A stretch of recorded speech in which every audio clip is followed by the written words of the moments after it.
Rick's Barber here. I'd like to talk about a subject that I'm sure you're all very familiar with. I have here a Phillips head screw. This happens to be a sheet metal screw. And let's say I want to put it into this board and I happen to have pre-drilled the hole.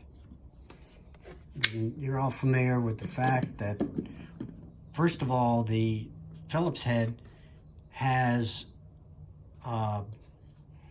the ability to engage every 90 degrees. So if I'm not set in there right, I'll very quickly find the next 90-degree position, which is terrific. All right. Secondly, I have my electric screwdriver. It's not going to slide out. Well, it shouldn't slide out. There.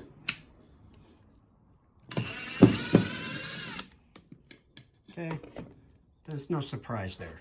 That's the way Phillips work, and that's why I prefer them. However, sometimes I'm stuck with a slotted screw, and this has 2 points of frustration. The first is, especially if I'm at an odd angle, like well, let's start with the sliding problem. So I'm going to put it back, I'm going to put it in that hole, and where I did slip out with the Phillips, I wasn't really centered very well. Here,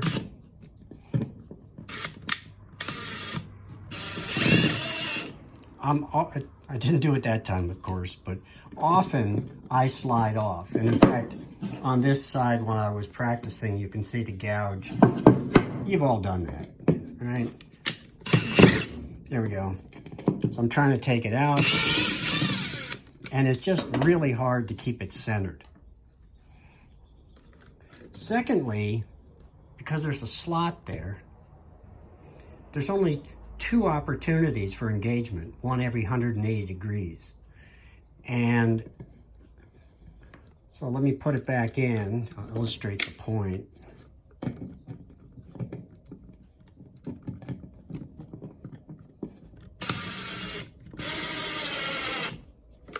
So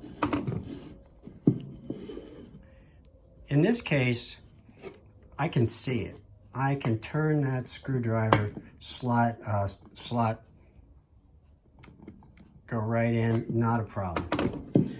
However, often it's at, let's see how I can do that. Often it's at a bad angle like this. Maybe it's halfway up a wall or something, and it's just, you can't always see the slot. So you're fishing around trying to drop into the slot, and it's just hard to do. So how do I make this slotted screw behave more like a Phillips head? So let's address the 2 problems. The first is it's sliding around. So here's a piece of hard rubber tubing. This is a very old trick. Doesn't mean it's a bad one. So now I've got this, the blade is captured by this plastic tubing. And now I can put this on and it's not going to slide around.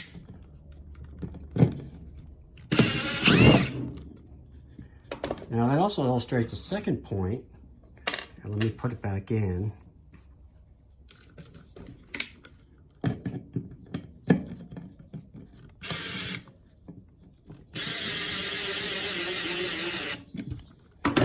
The second point is, when I capture it like that, I can take just the bit and I can spin this in my fingers and very easily feel around until it engages. Now look what happens. Now I've got a hex drive. Well, that's got every 60 degrees instead of every So every 30 degrees instead of every 45.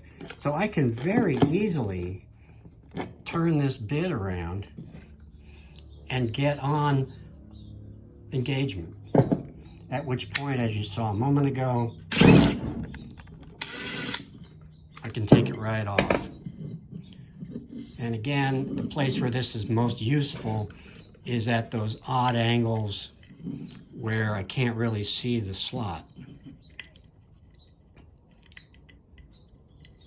So here I've got it on there, I think. Yep, I got it on there. It stays put. I can easily find engagement, and it's on. So it's certainly not a complicated thing. It's just observing that the hex gives you 6 opportunities instead of 2 for engagement, and the little piece of plastic both lets you spin this with your fingers to get that engagement in the slot, plus it holds it there long enough for you to put on the drill, put on the electric screwdriver, I mean.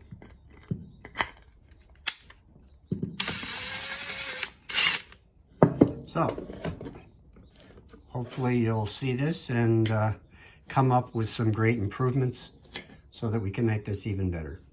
So, that's all I got for now. Thank you.